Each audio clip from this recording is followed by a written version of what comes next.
Hey, welcome back, everybody. We're moving right along here, discussing some of this stuff. Now, you're talking about the symbols and things that are a distraction, or and we both agree it's important in this the drum beat to get rid of the Confederate flag over. Now, to be completely correct here, it flew over the Capitol in South Carolina, directly over the top, right underneath the United States flag for a long time, until I think it was removed in 2012 and put on the grounds a little ways away. So it's not flying over the Capitol anymore like we used to, but it's still on the grounds, and that's what they're talking about. But it's the Confederate flag, I believe, is incorporated in the Mississippi state flag.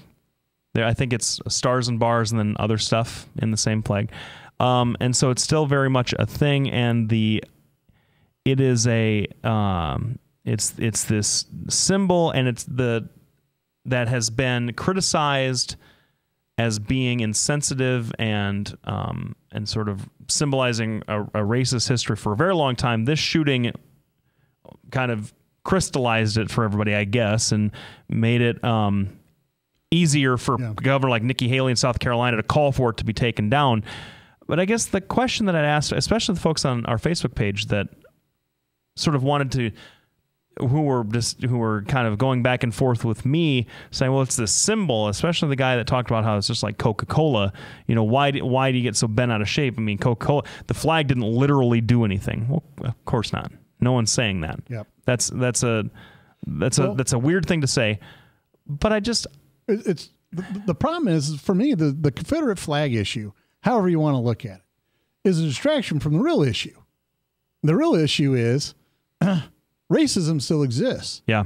You still have these websites out there talk about this. You know, I understand we're a free country, but if you have a child living in your basement using your internet, you can control the content. Yeah. All right. The next issue is really, how do you respond to that?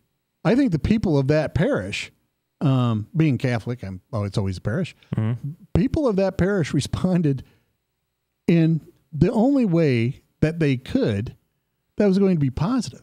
Yeah. God bless those people. They said, we're defiant. That is not going to define who we are. Mm-hmm. This evil act will not define. Well, and the church was burned to the ground back in the early 1900s. Yeah. And they were getting burned. They had that series of church burnings, 15 years ago, something like that? Yep. So the bottom line is you got this guy filled with hate, but yet instead of being able to talk about what led this guy to this path, so we can understand other people, particularly terrorists, because he took exactly the same path terrorists often take. The Fort Hood shooter, same thing. These little girls running from Europe to Syria to fight for ISIS, same thing. That's how they get indoctrinated. So maybe we should study this guy and see how he wound up there. Throwing the flag in there and whether you ought to take it down is really a moot point. I mean, for crying out loud, Clinton, when he was trying to solidify the South, Clinton Gore, they had their advertisement on, you call it the stars and bars. Is that what it is? Yeah. A lot of these Southern flags, they were allowed to keep that because it represented them. And they were allowed to keep it by the federal government at the time in order to be able to promote peace. And the problem is the KKK took that away. Well, that's kind of like, Hitler taking the swastika. Mm-hmm. Yeah, but we don't fly the swastika anymore. But there are people that do. You can go and find these buildings and people who are peaceful who utilize this as a symbol of peace. I'm fairly certain you can't. Certain it won't happen in Germany. Yeah, that's for sure. There's federal legislation that prevents that kind of stuff from happening in Germany. Yeah, and that's a cultural thing. We don't need to. And we certainly. I was going to bring up the swastika, which I hate doing because I hate comparing everything to Hitler, for crying out loud.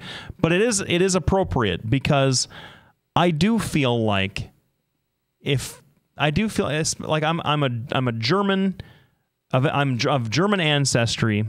I'm really interested in my German ancestry, and I didn't live through the through World War II, and I certainly didn't live through the oppression. I wasn't a German living under the oppression of Adolf Hitler, but I can only imagine what that flag symbolizes to a couple of my friends who are Jewish, and to me, which is one of the reasons why I would never want it around, and it's not around, and I wonder, and now I am not comparing folks that this is where I get in trouble. Well, we get in trouble, or folks are wanting to get upset with us. I'm not saying all white people who support the Stars and Bars are racist Nazi sympathizers. I'm not saying that.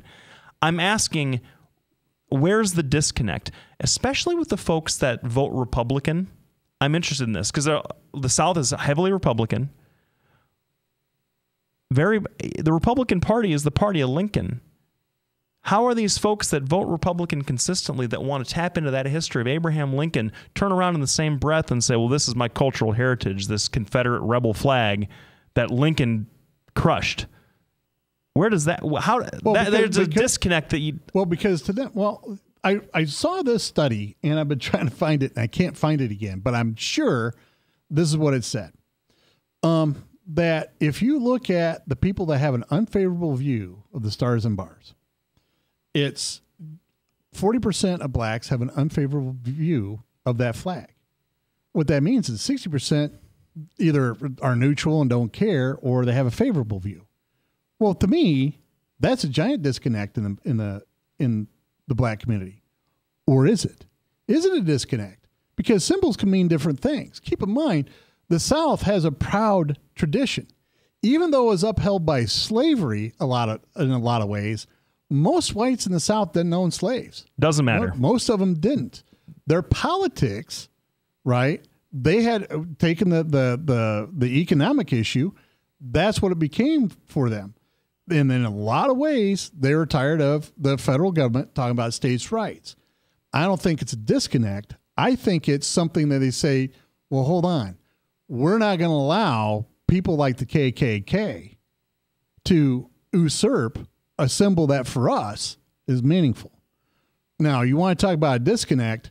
The truth is I'm a Northerner. I'm happy. I don't have to have that.